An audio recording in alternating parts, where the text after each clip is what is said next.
तो ये भाई साहब वो कुआं इसके अंदर जान बचाने के लिए कूद गए थे जो सभा में आए हुए थे लोग।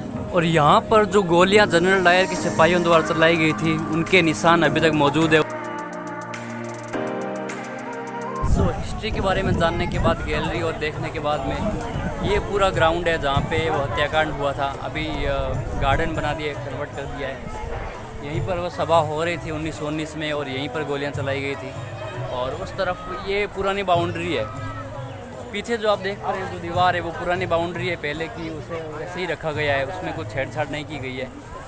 और यहाँ पर सभा हो रही थी और यहीं पे वो जो भी चीज़ें हुई उस दिन वो सब हुआ था। तो भाई साहब देखते हैं आगे की तरफ कुआं भी है जहाँ पर कूद कर उन्होंने जान बचाने की कोशिश की थी तो सभा में आए हुए थे। इस तरफ देखिए भाई साहब, इस तरफ जो पीछे दीवार है वो वैसी ही रखी गई है, इसके साथ कोई छेड़छाड़ नहीं की गई। काफ़ी रोमांच और काफ़ी रोंगटे खड़े कर देने वाली जगह है। इस तरफ है कुआं जहाँ पर जान बचाने की कोशिश की थी और इस कुएं में कूद गए थे। कुछ से बच भी गए होंगे शायद, लेकिन ज़्यादातर नहीं बच पाए थे इस कुएं में कूदने के बाद में। शायद सूखा कुआं था, पानी नहीं था ऐसा सुना है।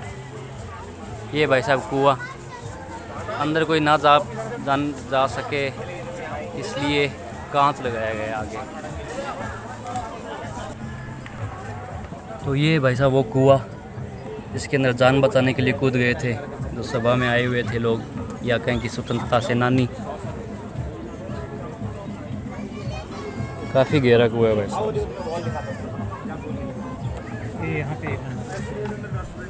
और जो ये ढांचा बना हुआ है शायद ये पुराना है पहले की तरह। पहले इस तरह की ईंटें होती थी या शायद पंजाब में छोटी ईंटें होती होगी, कोई आइडिया नहीं है मुझे।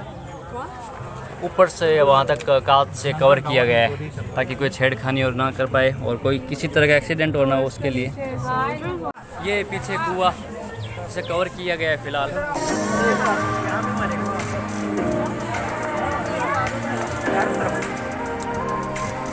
और यहाँ पर जो गोलियाँ जनरल डायर के सिपाहियों द्वारा चलाई गई थी उनके निशान अभी तक मौजूद है, उनको मार्क किया गया है। ये भाई सब गोलियों के निशान है जो निहत्थे और निर्दोष लोगों पर चलाई गई थी।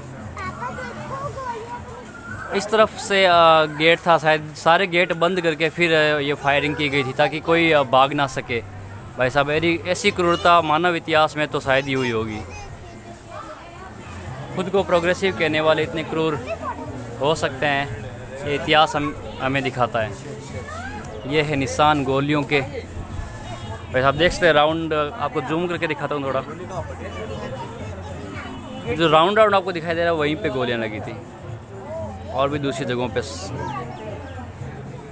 इन्हें भाई साहब याद दिलाते रहना ज़रूरी है। ये पीछे वो दीवार जहाँ पर गोलियों के निशान बने हुए हैं। सो भाई साहब one more gallery to explore, one more gallery to visit. We have to wait for some time because अंदर सफाई चल रही थोड़ी गैलरी 3 में, थोड़ा इंतज़ार करना पड़ेगा। बाहर वैसा है बहुत गर्मी और इधर चल रही है ऐसे के सामने एक बार ठंडी हवा खाता है, फिर देखेंगे पीछे gallery.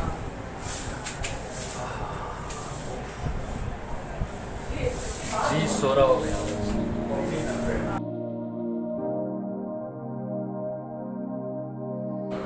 Unity of all religions, Sikh, Hindu, Muslim तीनों को एक साथ दिखाया गया है और एकता दिखाई गई है।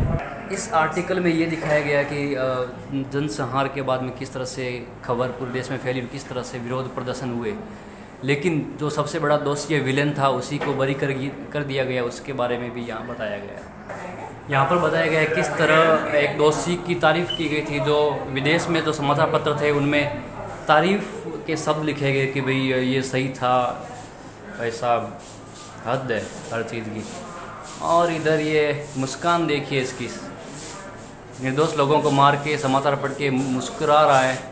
यही है क्रूरता इन लोगों की जो खुद को प्रोग्रेसिव कहते हैं। आयरलैंड में सिर्फ आयरलैंड में ही इसकी निंदा की गई, क्योंकि आयरलैंड और इंग्लैंड में जैसा कि अब भी पता है जो खट्टे रिश्ते हैं थोड़े, उस हिसाब से कंडेम्ड इन आयरलैंड।